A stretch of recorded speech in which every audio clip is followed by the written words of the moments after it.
My name is T-Weldy Gifts, T-Weldy Billions, Tracynither Nicolas Ohiri. In 2009, I met engineer David Umahi when he was the PDP chairman, and he invited me to his state to come and exhibit my craft. I'm into the business of corporate gifts. So I came to his state on his invitation 3 times. So one morning, he woke me up around 5 a.m. Then he was now the deputy governor and told me that he was going to contest as a governor, that he would be needing me to produce promotional gift items that he can use for campaign.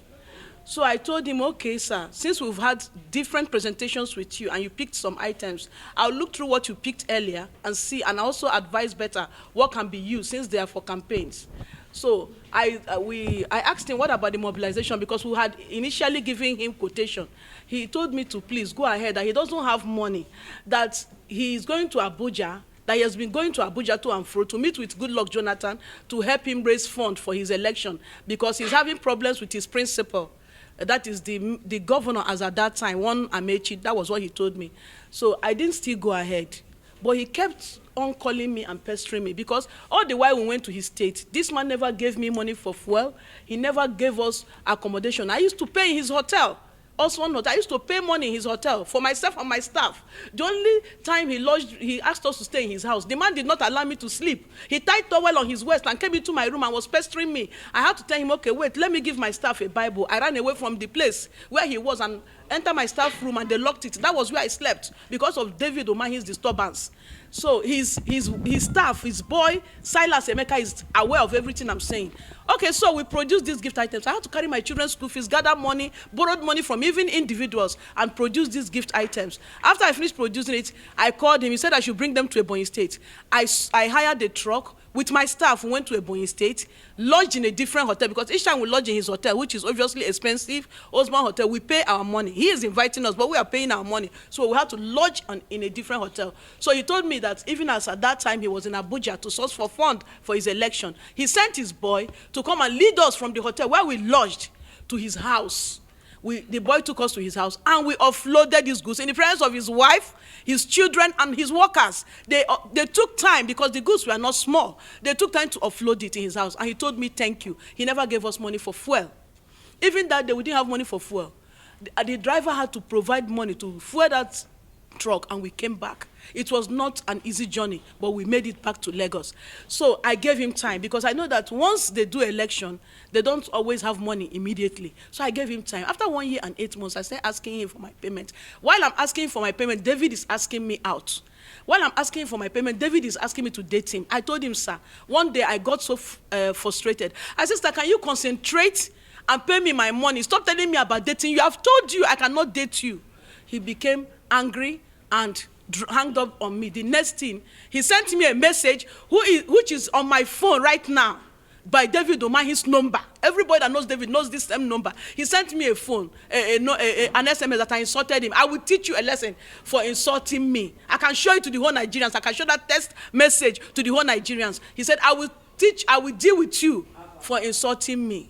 So that was it. Since that day, he blocked me. He never picks my call again. Sometimes if I ask for my payment, he will tell me that God is busy. I said, have mercy on me and give me my money. Let me pay my children's school fees. He will tell me that God is busy. So he blocked me and he never took my number. So when I use another number and call David Umahi, that, sir, I'm coming to your state. And when I get to your state, I will block the government house.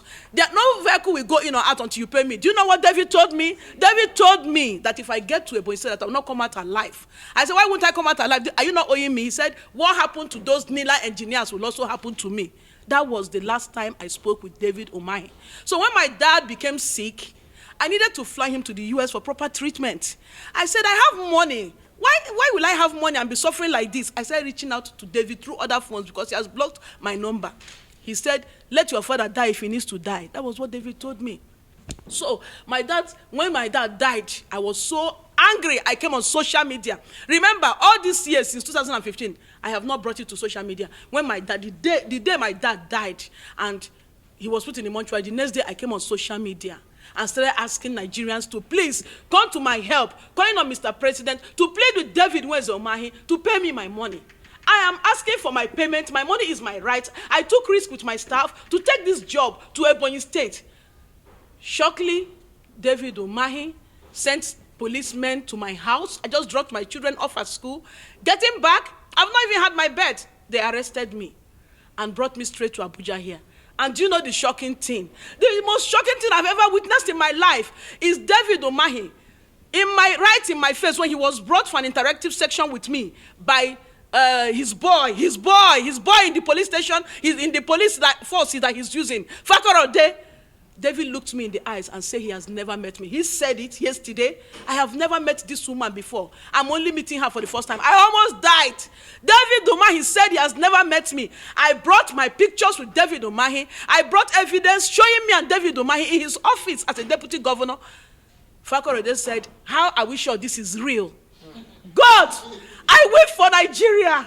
I weep for Nigeria. I'm not weeping because of my money. I weep because the common man, the ordinary citizen, have no hope in this country. The country belongs to only the Nigerian politicians and their children.